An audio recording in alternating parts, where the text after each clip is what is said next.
A paz do Senhor Jesus, eu sou o Pastor Alex e esse aqui é o meu canal Pregadores da Luz. E no vídeo de hoje a gente vai trazer um conteúdo muito especial. A gente vai trazer um conteúdo que praticamente eu nunca trouxe para o canal, que é um conteúdo acerca de estudo bíblico.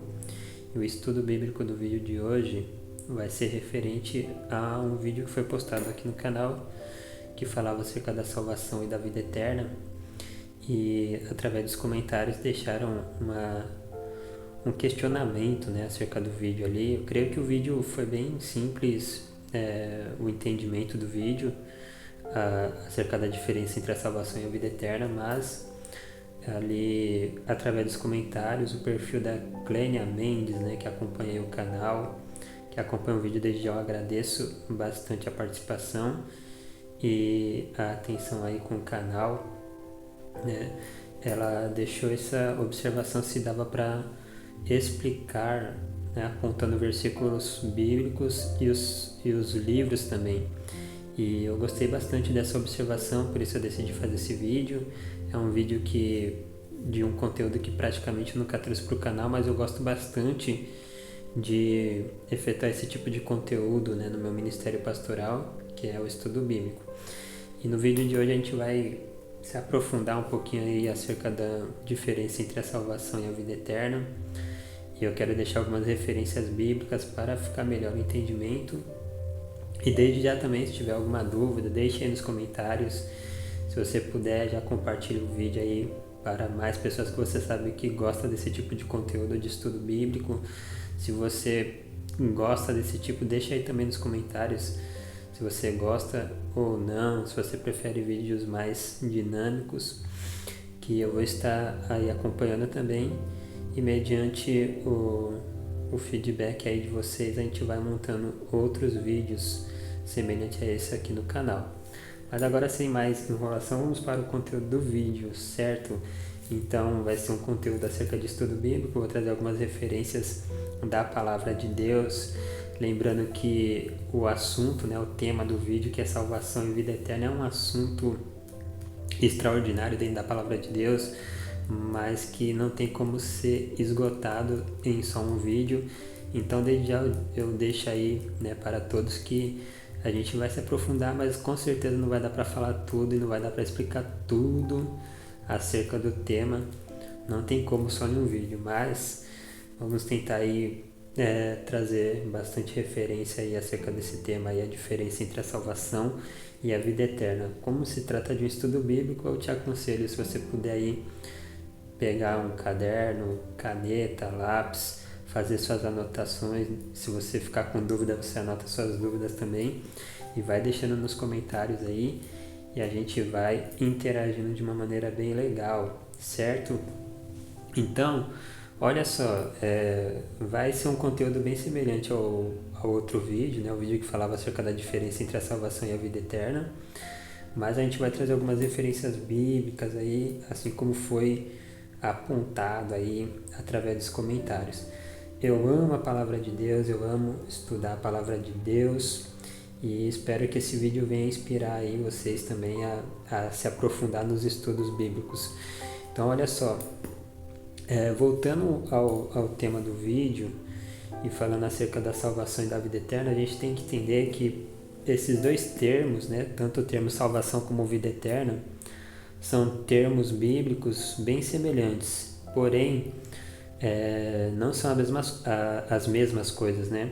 Salvação é uma coisa, a vida eterna é outra, porém tanto a salvação como a vida eterna faz parte de um mesmo processo na vida cristã.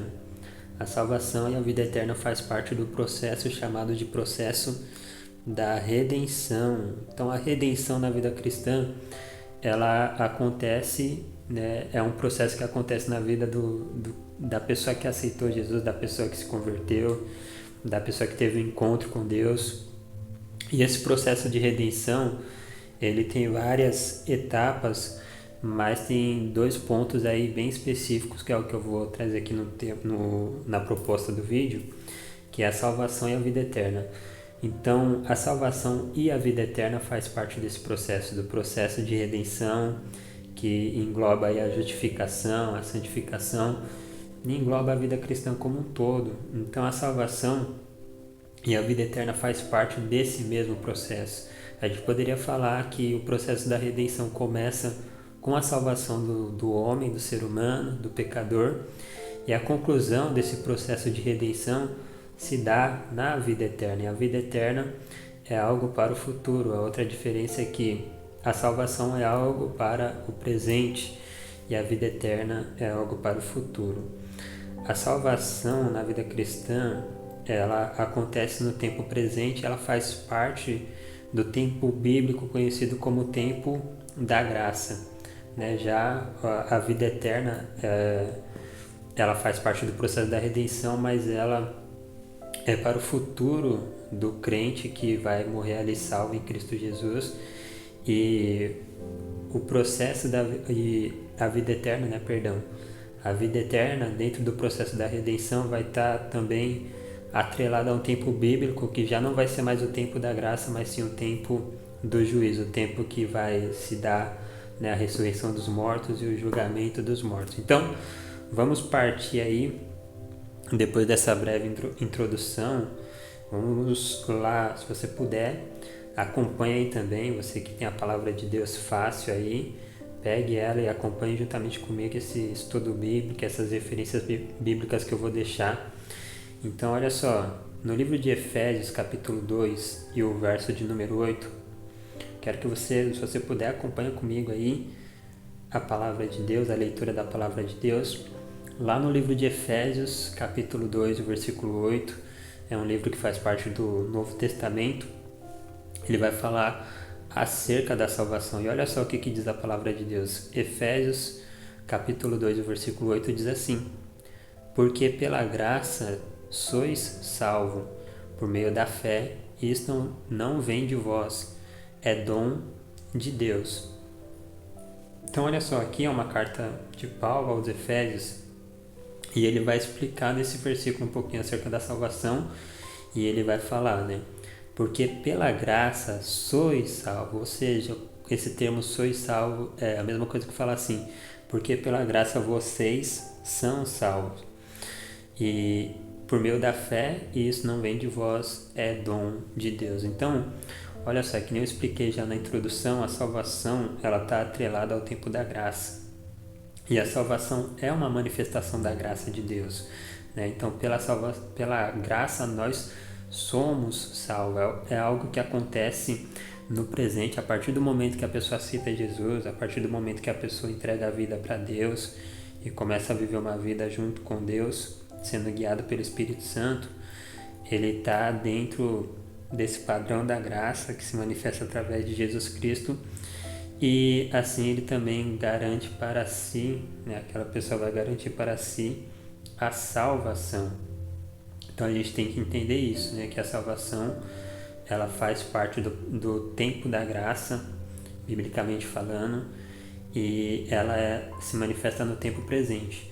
Salvação ela acontece na vida cristã, né? Hoje, quando a pessoa aceita Jesus hoje, ela vai ser considerada uma pessoa salva hoje. Então tem essa pequena diferença, e isso engloba o tempo da graça, né? Lembrando que esse tempo da graça, só para explicar de maneira bem breve, né, é um tempo onde o Espírito Santo é derramado sobre as nossas vidas, e a gente tem essa liberdade de alcançar o trono da graça, como Paulo fala também, porque a gente agora tem um novo intercessor que veio para substituir Jesus, que no caso é o Espírito Santo, né? Então, no tempo da graça se cumpre a promessa que tá lá no livro de Joel. Se você puder acompanhar, Joel capítulo 2, versículo 28, é um texto bem conhecido, né? Que diz assim: e há de ser que depois derramarei o meu espírito sobre toda a carne. Joel 2, 28. Tá bom? Se você puder acompanhar aí, a palavra de Deus diz assim: e há de ser que depois derramarei o meu espírito sobre toda a carne, e vossos filhos e vossas filhas profetizarão, os vossos velhos terão sonhos, e os vossos jovens terão visões. Então essa promessa é uma promessa que já se cumpriu, né? Porque já estamos no tempo da graça, mas isso se cumpriu quando? Isso se cumpriu também através do sacrifício de Jesus, que foi lá na cruz do Calvário. Se você puder acompanhar comigo também, no livro de Marcos, o capítulo 15 de Marcos e o versículo 38, diz assim a palavra de Deus.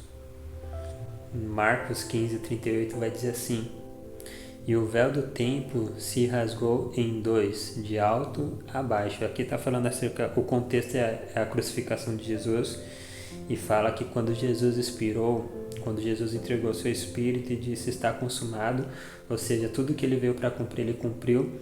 A palavra de Deus fala que o véu do templo se rasgou. Isso é muito importante a gente entender, porque é a partir desse momento que é inaugurado o tempo da graça, esse período da graça, onde Deus ele perdoa os pecadores, onde Deus ele manifesta a graça através do sangue de Jesus.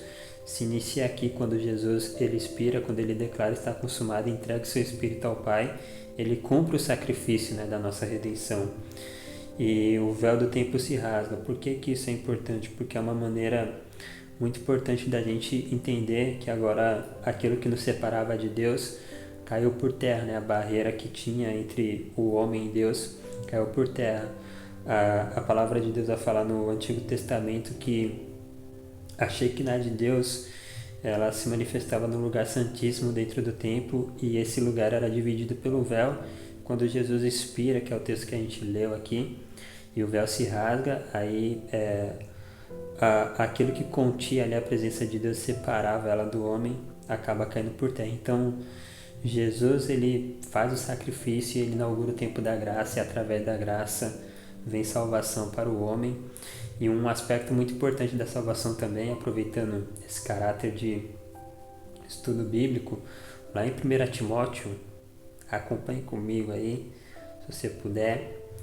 1 Timóteo vai dizer uma coisa muito interessante acerca do aspecto da salvação. 1 Timóteo capítulo 1, versículo 15 diz assim, aqui é mais uma carta de Paulo, mas dessa vez agora de Timóteo, e ele vai falar assim: esta é uma palavra fiel e digna de toda aceitação, que Cristo Jesus veio ao mundo para salvar os pecadores, dos quais eu sou o principal. Então a salvação também tem essa relação, ela é para os pecadores, porque representa uma redenção para todos aqueles que crê em Jesus e aceita essa palavra, né? Aceita a pregação do Evangelho.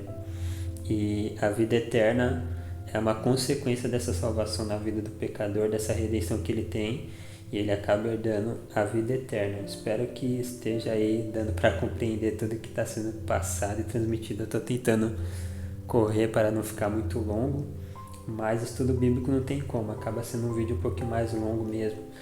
Mas olha só, a salvação então é a redenção que vem por intermédio da graça, e a graça é um período bíblico que a gente vive hoje. Então a salvação ela acontece hoje, né? Como Paulo diz ali a carta aos Efésios, né? Que nós somos salvos pela graça. A gente tem que entender também que esse conceito de salvação que é aplicado no tempo presente, olha só que coisa interessante, né? A gente tem a analogia de como as coisas acontecem hoje acerca da salvação, e para você entender um pouco melhor, lá no livro de Eclesiastes 12, o versículo 7 é um texto também bem conhecido, que vai falar assim: e o pó volte à terra como o era, e o espírito volte a Deus que o deu. Aqui, quando a palavra de Deus fala o pó, está falando da matéria do corpo, está falando que o corpo que Deus fez do pó da terra, lá em Gênesis capítulo 1, lá em Gênesis, vai falar que o pó volte à terra como era, ou seja, o corpo que foi feito do pó da terra vai voltar para a terra. Aí vai falar também como era, e o espírito volte a Deus que o deu. E o espírito é o fôlego de vida que Deus soprou nas narinas de Adão, né? E aí fica o questionamento: se o corpo que é o pó vai voltar para a terra, o espírito que é o fôlego de vida vai voltar para Deus, o que acontece, né, com a alma? Isso também é respondido na palavra de Deus, lá no livro de Mateus. Olha só o que diz a palavra de Deus. Mateus capítulo 10 e o versículo 28 diz assim: é lógico que se a gente está falando de salvação, vida eterna, é algo que também sempre vai estar atrelado à condenação e ao juízo, tanto daqueles que forem alcançar a vida eterna como aqueles que infelizmente não vão alcançar. Olha só, Mateus 10, 28 diz assim, aqui são palavras do próprio Jesus que ele vai dizer: e não temeis os que matam o corpo e não podem matar a alma, temei antes aqueles que podem fazer perecer no inferno a alma e o corpo. Então olha só, Deus tem esse poder de condenar, né? Mediante o juízo dele que é perfeito, ele vai declarar que ele tem essa capacidade de lançar no inferno tanto a alma como o corpo. Mas para ficar melhor o entendimento desse raciocínio, lá em Lucas 16 também, olha só, Lucas capítulo 16 e o 22 e o 23 é uma parábola que fala acerca do rico e de Lázaro, né? Vai falar assim: aconteceu que o mendigo, que era no caso Lázaro, né? Lucas 16, 22, se você puder acompanha aí, tá bom? Olha só, e aconteceu que o mendigo morreu e foi levado pelos anjos para o seio de Abraão. E morreu também o rico e foi sepultado. E no inferno ergueu os olhos, estando em tormentos, e viu ao longe Abraão e Lázaro no seu seio. Então, aqui é uma aplicação já da parte realmente espiritual, do plano espiritual, acerca da salvação. Então, no processo da salvação hoje, o que acontece? A alma é salva. A alma vai para o seio de Abraão, a alma vai para a glória de Deus, vai para o repouso eterno, vai para aquilo que a gente considera hoje como o céu, né? O seio de Abraão seria o céu. E é lógico que o rico ali morreu sem a salvação, acabou perecendo, sendo sepultado e indo parar no inferno, como também já retificou a palavra de Deus no livro de Mateus 10, 28. Você tem que entender isso. Em Eclesiástico vai mostrar que o corpo vai voltar para a terra, né? O pó volta ao pó como era, e o espírito, que é o fôlego de vida, vai voltar para Deus, que o deu. E para onde vai a alma? Né? No processo da salvação, a alma vai para o seio de Abraão, a alma vai para o céu. E esse é o processo da salvação que acontece hoje. Então, uma pessoa que morre salva em Cristo Jesus hoje, ela vai para o seio de Abraão, ela vai para o céu. E esse é o processo da salvação. Isso é a salvação. A salvação é uma aplicação no tempo da graça. A salvação, ela se aplica para a alma, como está escrito aqui, né? Que o mendigo morreu e foi levado pelos anjos para o seio de Abraão. E a salvação acontece hoje e se aplica na alma, ou seja, a salvação é a glorificação do ser humano, né? Porque a palavra de Deus fala que a gente vai ser glorificado, se com ele perecemos, com ele também seremos glorificados. Está no livro de Romanos, né? Vai falar Romanos 8, a partir do 16. Então, olha só, a palavra de Deus vai falar acerca da glorificação do ser humano. E a glorificação total é a vida eterna, a parcial é a salvação. Espero que esteja dando para compreender. E a gente tem que entender isso. Na salvação, o que acontece? A alma é preservada no seio de Abraão. O corpo volta para o pó e o espírito volta para Deus. E a alma é salva. Então, a nossa alma é salva em Cristo Jesus. E o processo da salvação é a nossa alma, né, tendo repouso em Cristo depois das aflições dessa terra. Isso se dando antes do tempo do juízo ou do arrebatamento. Agora, acerca da vida eterna. Olha só. Vamos lá para Marcos. Livro de Marcos. Glória a Deus. Marcos capítulo 10 e o versículo 29 e o 30.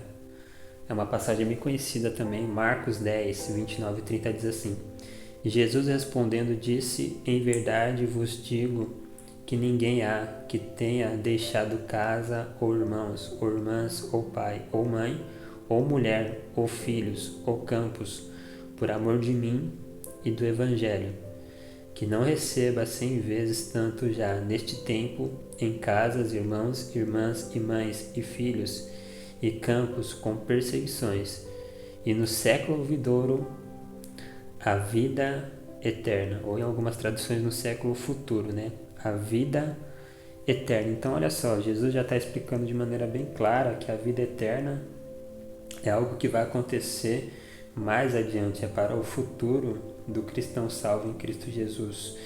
A vida eterna acontece naquilo que Jesus declarou como século vindouro, ou a vida após a morte, aí para ficar melhor o entendimento. A vida eterna acontece no século vindouro. Isso é muito importante para a gente entender.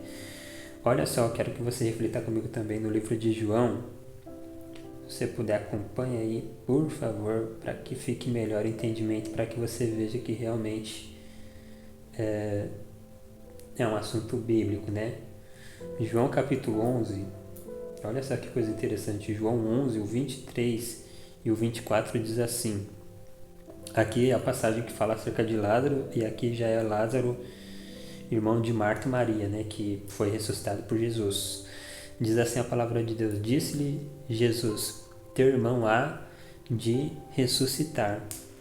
E no 24 diz assim, disse-lhe Marta, eu sei que há de ressuscitar na ressurreição do último dia. Então olha só, essa palavra que fala acerca da ressurreição do último dia é uma referência à vida eterna, porque os judeus também acreditavam na vida eterna e eles entendiam que haveria o juízo final, e depois do juízo final ia até a ressurreição, e essa ressurreição era para a vida eterna. No livro de Daniel também vai falar um pouco disso. Se você puder, acompanhe comigo aí. Daniel capítulo 12 e o versículo 2. Olha só o que diz a palavra de Deus. E muitos dos que dormem no pó da terra ressuscitarão, uns para a vida eterna e outros para a vergonha e desprezo eterno. Então olha só, é uma referência à ressurreição mais uma vez dos mortos, e essa ressurreição também vai aparecer lá em Apocalipse. E aqui Daniel ele está tendo uma revelação do anjo, e o anjo está falando para ele acerca do final dos tempos, né? E ele vai falar que naquele tempo, no tempo do fim, muitos ressuscitarão, uns para a vida eterna e outros para a vergonha eterna. Então a vida eterna é algo que ainda vai acontecer, e vai acontecer no futuro aí para os cristãos, e não só para os cristãos, mas também para toda a humanidade. A vida eterna é algo para o futuro e tem a ver com ressurreição. E o que isso significa? O que é a ressurreição? Essa palavra ressurreição. A ressurreição é a restauração do corpo, da alma e do espírito. Então, quando uma pessoa ressuscita, ela volta à vida no corpo que ela tinha.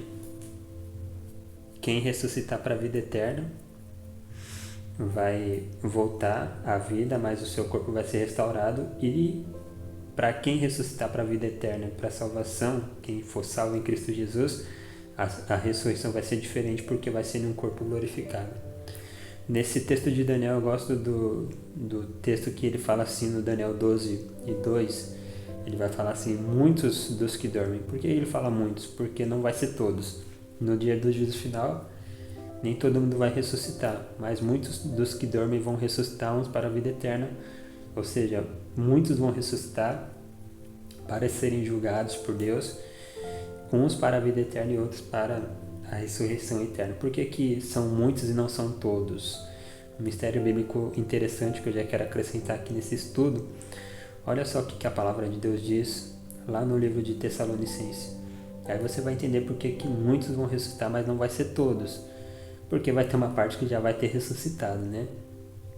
Então, em Tessalonicenses, a carta de Paulo aos Tessalonicenses, no capítulo 4, e no versículo 16, vou ler o 16 e o 17, fala assim, porque o mesmo Senhor descerá do céu com alarido, e com voz de arcanjo, e com a trombeta de Deus, e os que morreram em Cristo ressuscitarão primeiro.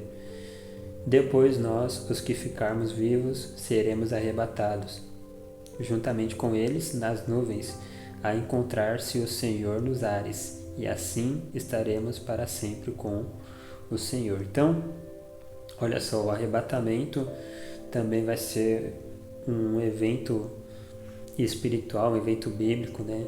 Que vai acontecer, que vai ressuscitar aqueles que foram salvos em Cristo Jesus, né? A palavra de Deus fala que os que morreram em Cristo, né? Ou seja, aqueles que morreram salvos em Cristo vão ressuscitar primeiro, depois os que ficarem vivos serão arrebatados.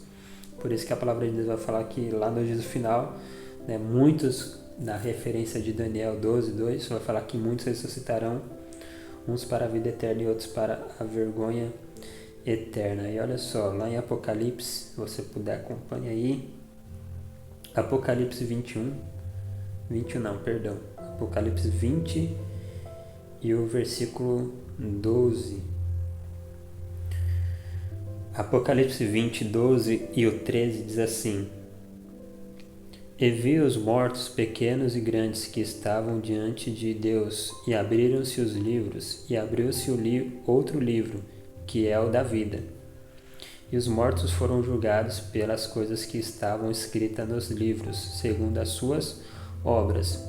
E deu o mar os mortos que nele havia, e a morte e o inferno deram os mortos que neles havia, e foram julgados cada um segundo as suas obras. Então aqui em Apocalipse 20 vai falar acerca do juízo final, onde todos vão ressuscitar, ou seja, o corpo de todos vão ser restaurados, todos vão ser novamente ali, vão ser trazidos à vida, e ali a alma e o corpo vai ser julgado. Na salvação ou na condenação hoje, né, o que perece é só a alma, porque o corpo volta para o pó, o espírito volta para Deus, e a alma ou vai, né, como foi descrito lá em Mateus 10:28, ou é lançada no inferno, ou como diz lá em Lucas 16:22-23, ou a alma vai para o seio de Abraão.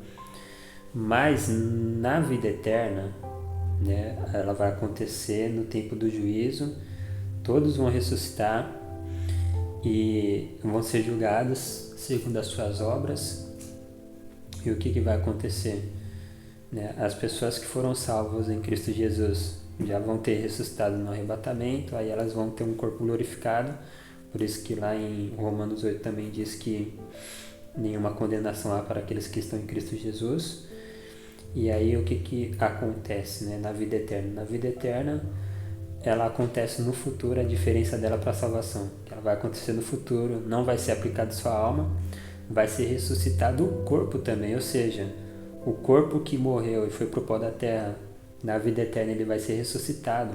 A palavra de Deus está falando que o mar vai dar os mortos, o inferno vai dar os mortos também, ou seja, tanto o corpo que pereceu sobre a face da terra como a alma que foi condenada ali, ela vai ser restituída, vai haver uma ressurreição. Então a aplicação da vida eterna passa por esse processo, pelo processo da ressurreição, né? Como foi falado ali em Daniel, como foi falado também, né, em Marcos 10, o 29 e o 30, como foi falado aqui no livro de Apocalipse. Então na vida eterna há a ressurreição, porque acontece no período do juízo de Deus. E aí o que acontece? O corpo é restaurado, a pessoa ressuscita, e aí ela vai, né, ali alcançar o destino que ela plantou, ou que ela escolheu, que é o que diz lá em Gálatas 6 também, que aquele que planta para a carne vai colher corrupção, mas aquele que planta no espírito vai colher a vida eterna, né? Para não ficar só nas minhas palavras, porque eu gosto muito desse texto também, vamos acompanhar aqui, se você puder, acompanha comigo no livro de Gálatas 6. Olha só o que diz a palavra de Deus. Glória a Deus. Gálatas 6, eu vou ler a partir do 7, capítulo 6, 7 diz assim: Não erreis, Deus não se deixa escarnecer, porque tudo que o homem semear, isso também ceifará. Porque o que semeia na sua carne, da carne ceifará a corrupção, mas o que semeia no Espírito, do Espírito ceifará a vida eterna. Ou seja, quando a pessoa andou em Espírito, quando a pessoa praticou as obras da fé, foi fiel a Deus, ela está semeando no Espírito e ela vai colher a vida eterna. E é por isso que a palavra de Deus fala que cada um vai ser julgado segundo as suas obras. E aqui nesse texto, segundo as suas obras, é a mesma coisa do que você tem plantado na sua vida, com as oportunidades que você tem, com as oportunidades que Deus te dá a cada dia de fazer o bem, ou de ser uma pessoa melhor, ou de amar o próximo. Então tudo isso vai contar para o nosso julgamento diante de Deus. Isso vai contar para a nossa redenção, isso vai contar para a salvação da nossa alma, mas também para a vida eterna que a gente vai herdar, que é algo que vai acontecer, né? Novamente eu explico isso, a vida eterna acontece no futuro e é algo que não vai acontecer só para a alma, mas também para um corpo que Deus tem preparado para aqueles que estão salvos em Cristo Jesus. E eu quero fechar esse estudo bíblico, já vai ficar bem grande o vídeo, mas eu quero fechar falando aqui da vida eterna também, né? A diferença é essa, né? Esses são os pontos aí principais dessa diferença, que a salvação acontece na alma, a vida eterna acontece não só na alma, mas no corpo também, no corpo, na alma e no espírito. Há essa restauração que é o que a Bíblia chama de ressurreição, né? E a vida eterna, ela é algo que move a nossa esperança, é algo que ainda vai acontecer. Na palavra de Deus, Apocalipse 22 e o 5 diz assim, aqui está falando da Nova Jerusalém, que é o cumprimento aqui já da vida eterna, diz assim: e ali não haverá mais noite, e não necessitarão da lâmpada nem da luz do sol, porque o Senhor Deus os ilumina, e reinarão para todo o sempre. Então olha só, né? A vida eterna, como a própria palavra diz, ela é eterna, é para toda a eternidade. E aqui falando da Nova Jerusalém, ou seja, do cumprimento, a vida eterna é praticamente, né, a recompensa cristã maior que existe para aqueles que perseverarem até o fim, como diz Mateus 10, 22, e aquele que perseverar até o fim será salvo. Então vale a pena perseverar, porque Deus tem reservado coisas maiores para a gente. Esse aqui foi um estudo bíblico, foi aqui falando acerca do assunto da vida eterna e da salvação, um pouquinho da diferença. Espero que tenha esclarecido, espero que as referências bíblicas também tenham ajudado a esclarecer mais. O vídeo ficou um pouquinho longo, mas não tem como falar desse assunto só em 10 minutos ou em 5, é algo bem extenso, né? Então esse foi o vídeo de hoje. Se você gostou, deixe o seu like, se você ainda não é inscrito, se inscreva. Se você gosta desse tipo de conteúdo de estudo bíblico, de referência bíblica, de concordância bíblica, então deixa nos comentários também, curta o vídeo, tá bom? Compartilha ele aí. Se ficou alguma dúvida, vocês podem deixar no comentário também. Se vocês quiserem deixar alguma sugestão de vídeo também, de referência bíblica, vocês podem deixar aí no comentário também, que eu vou estar lendo, acompanhando direitinho. E esse foi o vídeo de hoje. Que Deus abençoe sua vida. Até a próxima e amém.